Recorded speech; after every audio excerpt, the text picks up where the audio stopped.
Harry Rosenfeld was the Metropolitan editor. He called me early Saturday morning, maybe around 8, something like that. My wife and I had plans to go someplace. I wasn't too interested in going there, where we had planned. And he told me about this break-in at the Watergate, the Democratic headquarters, and asked me to go in and take charge of it. So I did, and I called 2 people and asked them to come in because we had a light staff on Saturday, as most places would. I called Al Lewis, who was our police reporter, and Bob Woodward. I asked Al to go to the Watergate to see whatever he could see, and Woodward to come to the office. In all, that day I had 10 reporters and editors working on the story. So, and people say maybe that story wasn't spotted immediately. Well, it wasn't hard to spot that there was a lot going on here.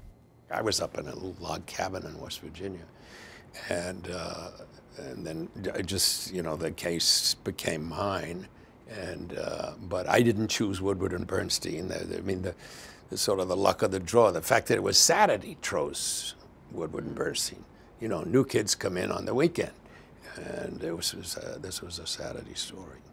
I heard from them. They met before calling me and essentially asked the question, who would be stupid enough to come in on a day like this and work?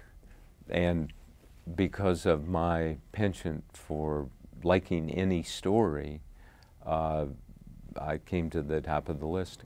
I could see that there was a lot of activity around the city desk when I came in that morning, and I quickly, you know, heard what it was about, this commotion, that there was all this activity, that these burglars had been arrested, and so I wanted to get on the story. 5 burglars in business suits didn't make sense, and the lead burglar, James McCord, the judge kept saying, "What do you do?" And he would go, and the judge would say, "What?" And McCord kept trying to ask it and mute it. And finally the judge said, "Where have you previously worked, or where did you work?" And then he went, "CIA." And I was in the front row. Wow. And that's when I said, holy shit. Yeah. The next day, Carol Kilpatrick, our White House reporter who didn't go to Key Biscayne, said he recognized Frank McCord's name, not from the CIA, but because McCord was working for the Nixon Re-election Committee. We had enormous news immediately. We didn't have to wait very long. Our police reporter was told he could look over some of the material that was left behind by these burglars in their hotel rooms.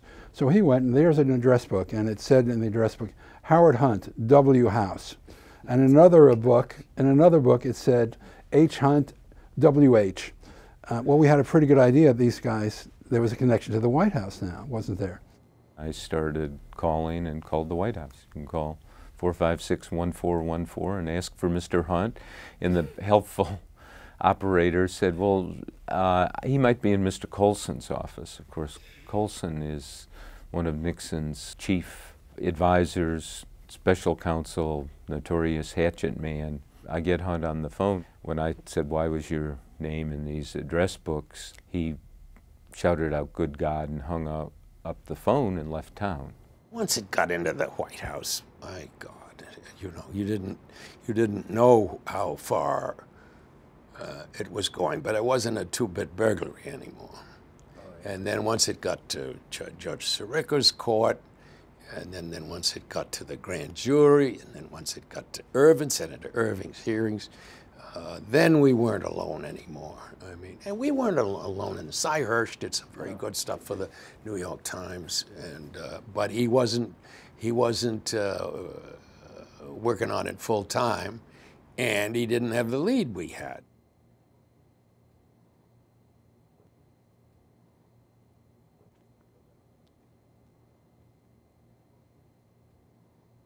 You know, I did have the source in the FBI, Mark Felt. Yeah, made a big difference. And a lot of people for a lot of years said, oh, this is all low-level sources and so forth. And of course, he was #2 in the FBI. That's not low. No. And it was, as I think is always the case, a mix of high-level, mid-level, and low-level sources. And so we were able to put together a package of sources. The story just moved so fast. I mean, within a couple of weeks, we knew where the money came in. All that new money that the burglars had in their pockets. We knew that came from the committee to re-elect President Nixon. And yeah, that's incredible. Today, it's incredible. It had been in September, early September, we had found out that there was this secret fund that had paid for undercover activities. And we had just learned that John Mitchell was among those who controlled this secret fund that had paid for undercover activities against the Democrats, and probably including the break-in at Watergate. And I put the dime in the coffee machine and I pressed the button and I felt this chill literally go down my back. I never felt anything like it in my life. And I said, oh my God, this president's going to be impeached. I turned to Woodward and said that. And he said, oh my God, you're right. And he said, and you or I can never use that word in this newsroom ever again, lest they think that we have an agenda. I said, you're right, but he's going to be impeached. We were under massive attack by the White House, the Nixon re-election committee, and the Republicans in the Senate. The attack was a unified, massive attack. They would have the same talking points.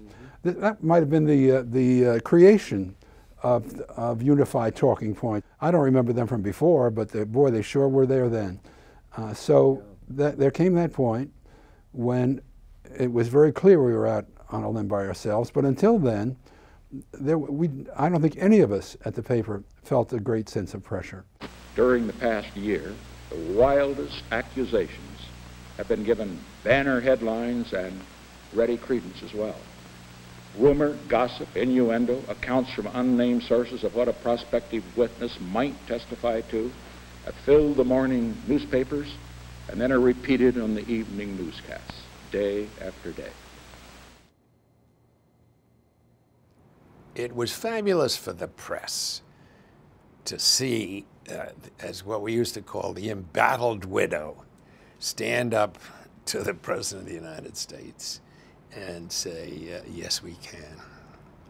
And I think that gave publishers all over the world a sense that, by God, they could stand up to authority. And just because somebody told you that you couldn't do something, it didn't necessarily mean that you couldn't. I think that was the ultimate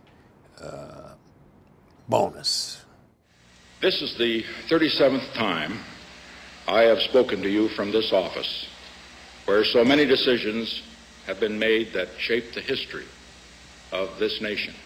I think what we felt the night of the resignation, we were in the newsroom, and I just remember this feeling of awe, because we all knew that we had had a real role in this. There certainly was no gloating. There was, I think, what's happened to the country, what's happened to this institution, what's going to happen, just this absolute awe that it all come to this. I shall resign the presidency effective at noon tomorrow.